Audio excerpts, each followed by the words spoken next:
As of today, December the 7th, we have earned a gross of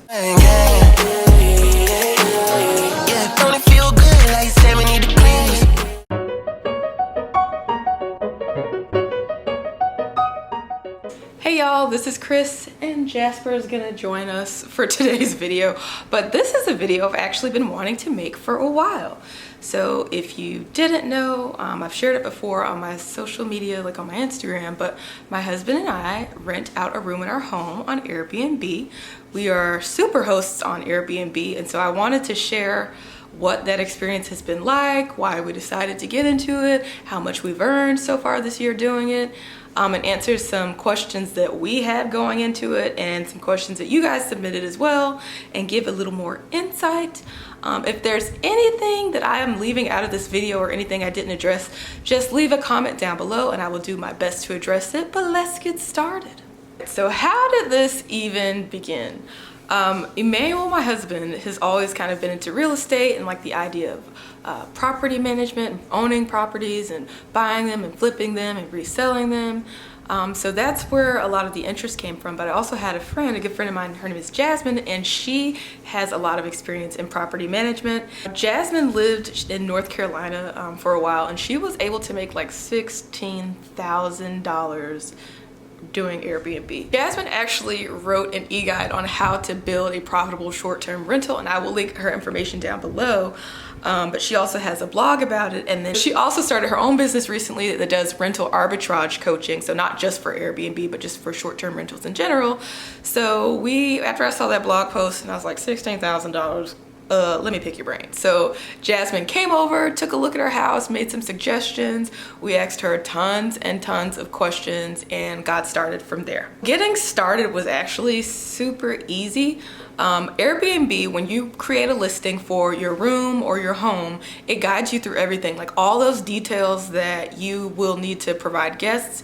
It gives you prompts for those things. The thing that I want to stress is like, you don't need like a super fancy house to do it. You don't have to have like everything perfect, because when we compare from time to time like listings in our area and like pricing, and some of these people, you know, some of these places, I wouldn't stay there, but they're doing like really well, you know? So there's a place for everybody. And also you have a lot more control than I think people realize as a host. So we opted to rent out a room in our house versus renting the entire house, because I'm not comfortable renting the entire house. I'm in a Facebook group for Airbnb hosts, and I see horror stories sometimes about how that can go. And I personally feel more comfortable with us having a shared space, because that way we are right on site. We can keep things clean and tidy. We can mitigate any kind of issues that may come up, so that way our guest is satisfied and we keep our good rating. Also, it's kind of fun. It's been a great experience for the most part. We've only had one negative experience where we had to ask a guest to leave at 1 in the morning, but we'll go into that later. Another question I got was, what do the guests have access to? So we give them access to, of course, the guest room, the guest bathroom. They'll have access to use the kitchen. We have labeled in the cabinets, I'll show you guys, but like what is off limits and what they can use. They have access to the dining room, the refrigerator as well. We clear out the bottom shelf of the refrigerator and the bottom shelf of the freezer for guests. They can go on the back porch if they want to. If they really want to go in the backyard, I guess. And then also we have them come in through the garage, but we prefer that they don't park actually in the garage with our car, because it's kind of a tight fit, and like I just don't want, you know, I don't want any damage to our car. Now there have been some cases where people have specifically asked about parking in the garage, and if they do that, most times, unless there's like, no, actually in every case we've said yes. So, you know, we just want to be there to guide them with the parking and make sure they're not parking challenged, because I'm parking challenged, okay? But those are the spaces that the guests have access to. We do have a sign on the cat room door saying no guest access, just because, you know, it's just potential for things to go wrong if the cats get scared, like, or if they, you know, if it's somebody that doesn't know like the nature of cats and they don't know the signs that the cat is agitated or something, you know, I'd hate for something to happen. So if they want to hang out with the cats or something, you know, they can hang out with them out here, or I let them go in there with me present, just to make sure, you know, Make sure the kitties are okay, 'cause they're sensitive. Oh, also they have access to our laundry room, so they can use the washer and dryer. And most people don't actually. Every now and then we'll have someone that does, but like I think about when I'm traveling, like the last thing I want to go home with is like a suitcase full of dirty clothes. And there's no point in buying a whole pack of detergent that you can't take with you, or a whole thing of laundry pods. So we actually supply like 3 or 4 laundry pods to get them started, but nobody's ever like really taken advantage. When I say take advantage, I mean like they're not out there just filling their pockets with all the supplies. That's why I only leave out a few at a time, because you never know. It's 2023, some people, you know, common sense isn't common for everybody, or you know, they really truly might think, oh, if it's there I can take it all. But no, just take what you need. All right, so back to getting started. So how we prepared our house was we changed the locks on some of the doors. We got a garage door opener installed with a key code, because we don't feel comfortable giving them the keys, and we have them come through the garage and we leave that door open. We don't give them the code to our actual doors. Wait, yes we do. Yes we do. So the guest room, we added locks to all of the rooms that we don't want guests to have access to. So our little storage area in the garage has a lock that we have a key to, the pantry, our room, the cat room, the bathroom, the hall closet. So that way, if we are not there, we're not worried about guests going through things. We were sure to label everything also, because you want to look at your home through the eyes of being a guest in your home. So if you weren't there, you know, would it be easy for the guests to know where plates are, things like that? So we labeled light switches, cabinets. You want to be very clear though about things, just because you don't want people to take advantage. Not that anyone has, but this is kind of my own paranoia from seeing some of the horror stories in the Airbnb host group. But you just want to be clear. You have to let them know where cameras are in the house. You have to disclose that in your listing. You have to disclose if there are weapons in the house, and we do keep that thing on us, so that's why we feel safe. We lock our door at night when the guests are sleeping, you know. So, and also you don't have to accept anybody that requests. So if you've used Airbnb before, they have an instant booking setting, which we do not have turned on because I have some questions, okay? So we will have the guests send us a request to book, and we vet them we look at their reviews, we look at where they've stayed before, what other hosts have had to say about them, and we ask what brings them to the city, just so we can have a better idea of why they're there. We personally do not rent to people who live in our same city, because I'm not comfortable with them knowing where I live, you know, and having, you know, access to our home. That just sounds a little dangerous and like a setup. You know, if you need a staycation in your city, there are plenty of hotels down the street from us that they can stay at, but no. We also disclose in our listing that we have cats. We say specifically, hey, we have cats. If you don't like cats, this is probably not the place for you. That way there's no confusion and people arrive here and there's 7 cats in the house and they're like, I'm scared of cats, or I'm allergic to cats. Just don't stay here. There are plenty of other nice Airbnbs if you don't like cats. Our cats have their own separate room. We have 7 cats, y'all, but you wouldn't know it. Guests even say that you wouldn't know that we have so many cats in this house.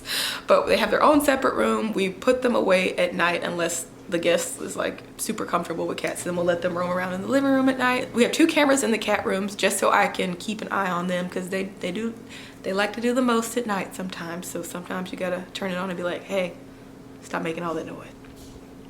So in preparation for the Airbnb, like I mentioned, you probably have a lot of the things that you already need in your house as it is. We got a set of towels and bath sheets. We got some more washcloths. We got some sheets, because the guest bed is a queen size bed. And over time, we changed things around. So like we got a little desk lamp. We got a standing mirror, and like some throw blankets and a heater for the guest room, and ironing board. And those things came from guest suggestions. So we always ask guests like what we could have done to make it more comfortable, or if they have any recommendations on things to add. And we put those things into practice, and that's helped so far. So why Airbnb versus a hotel? I think it depends on you as a traveler and what you're looking for. Personally, I like Airbnbs. I've had good experiences, I've had bad experiences, but I don't mind a shared space. I've stayed in shared spaces before when traveling with friends. What I do like about staying in an Airbnb is like, if you pick the right one, it has that home away from home feel. You get to know the host sometimes, you know, they can recommend things. It just feels, I don't know, warm, and it can feel warm and cozy. Some of them allow you to use the kitchen space. Some of them allow you to use the washer and dryer. So I like that over hotel. Right, so I made a list of pros and cons on my phone here for hotels versus Airbnbs. The cons of a hotel are that, and again, this depends on the Airbnb you stay at, but a hotel, I'm telling you, I've worked for some Hilton brand hotels before. My Airbnb is cleaner than a hotel, even with 7 cats. Like at hotels, they usually give the housekeeping staff about 30 minutes per room to clean the rooms. And let me just say, you know, they're not dusting stuff down the way I am. They're not looking under the not under the mattress, but they're not looking under the bed and like doing a deep clean and making sure there's not dust anywhere. You know, they've only got 30 minutes. They've got to hit up the important parts. And also, on the flip side, with a hotel, I think a pro is that there is generally a standard, so you know what to expect. All right, one of the questions that I got was, is it weird having a stranger in your home?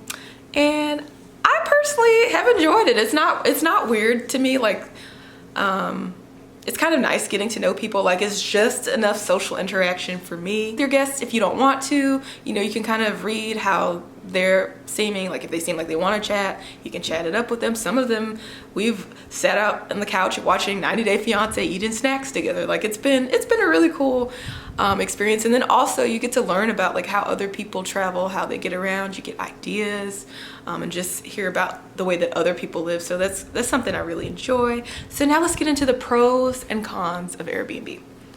All right, so pro number 1 is the payout is the day after the customer checks in. So if you've ever used the platform before, you may pay in advance, but the host doesn't get that money until the day after you check in, which is nice.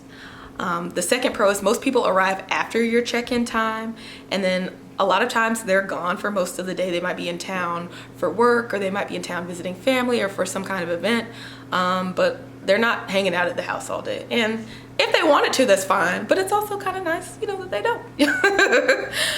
Meeting new people, as I mentioned, making connections. Sometimes people leave things behind if they're traveling like on a plane. You know, you can only take so many items, so many liquids. If they got to make stuff fit in their carry-on, they'll be like, hey, do you need this? I can leave this here. And that's kind of a nice perk.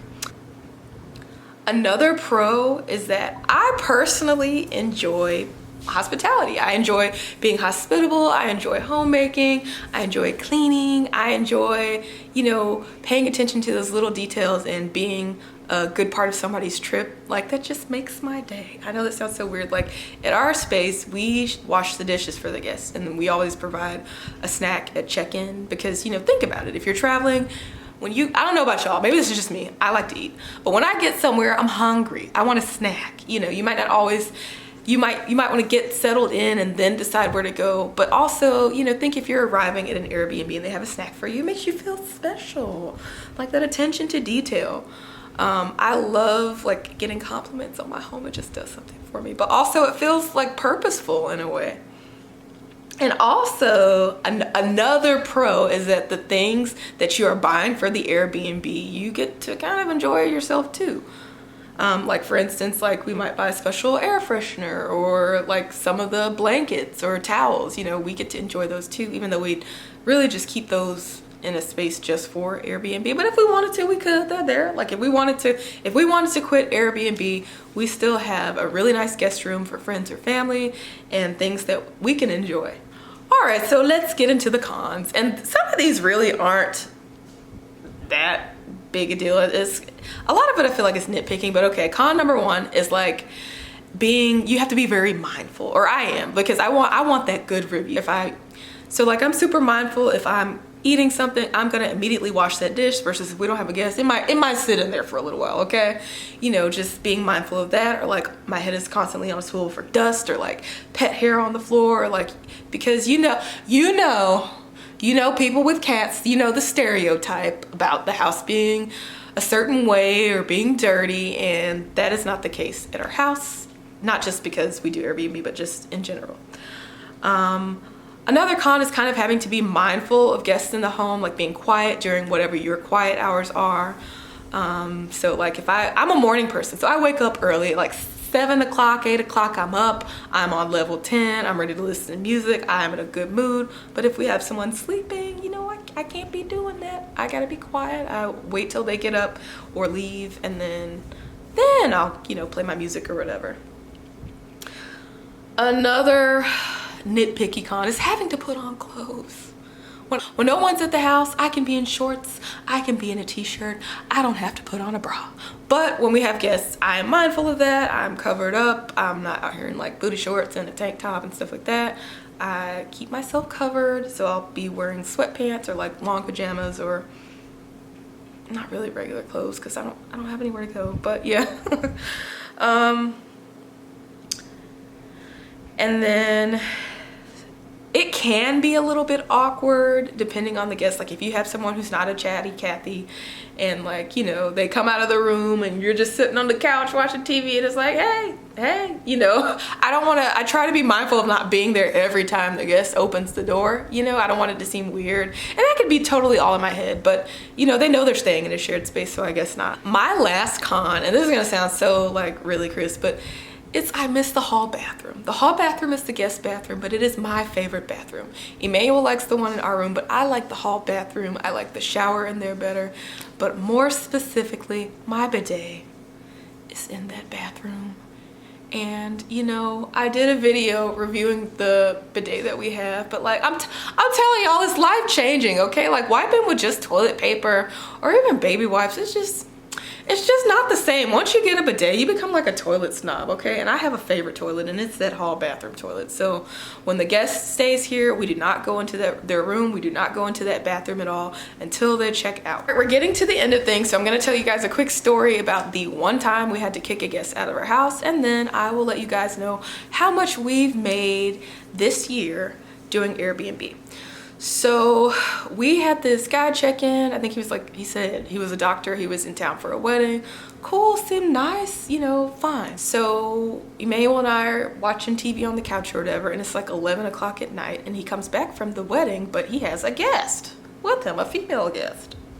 And so, you know, in that moment, I was kind of thinking like, okay, let me, you know, at a hotel they can bring people back, but oh, wait a minute, this isn't a hotel, this is my house, you know, like, okay, let me not make it a big deal or whatever.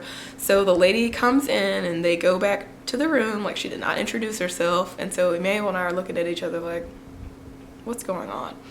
Well, we can hear activities about to happen in the room. So I got up and I knocked on the door and I was like, hey, our quiet hours are this, you know, I'm gonna ask you to go ahead and escort your guest out in the next 10 minutes. And he wasn't wanting to do it. He wasn't like being belligerent or anything like that, but he wasn't wanting to do it. He was like, oh man, can we work something out? And I was like, no, there are, you know, hotels down the road. You know, I don't know who this person is. That's a safety issue. If people that are not on your reservation show up, because what if something happens to them? What if they're a psychopath? What if they mess your house up and you don't know at all who it is? It's just a no. This is not a hotel. Now had he said, you know, from the get-go, that hey, this person's staying with me too, and included them in the reservation, might have been different. But like, you don't just bring strangers to somebody's house. Like that's a no-no. So we gave them the option to both leave in 10 minutes and we would give them a refund, or he could just ask her to leave and continue to stay. He opted for them both to leave and we refunded them, and that was that. From that experience, we learned to be specific. As I mentioned earlier, we are specific about how many guests are allowed in our space. We don't allow visitors here. And then also we've included in our listing, you know, if you bring undisclosed guests, you will be asked to leave without a refund. So, you know, you learn as you go, but otherwise it's been a really great experience. And now we're moving on to the question that you probably want to know. So we started Airbnb in April of this year. We originally were renting out our master bedroom and bathroom, but then we're like, after that incident, actually, we shut it down for like a month or so. And I was like, okay, I've had enough. Let's take a break. So then we opened back up with our guest room as the listing. So As of today, December the 7th, we have earned a gross of $3,907.20 just renting out a room in our home. All right, so that is it. I hope I answered everything. If you have any other questions, leave them down below and I will do my best to answer them. As a reminder, I have Jasmine's information in her e-guide down below as well. And I am also leaving an Airbnb referral code link down below as well. You know, if you get started, I would appreciate it if you used my link. That would help me out. But as for always, thank you guys so much for watching and I'll see you in the next video. Bye.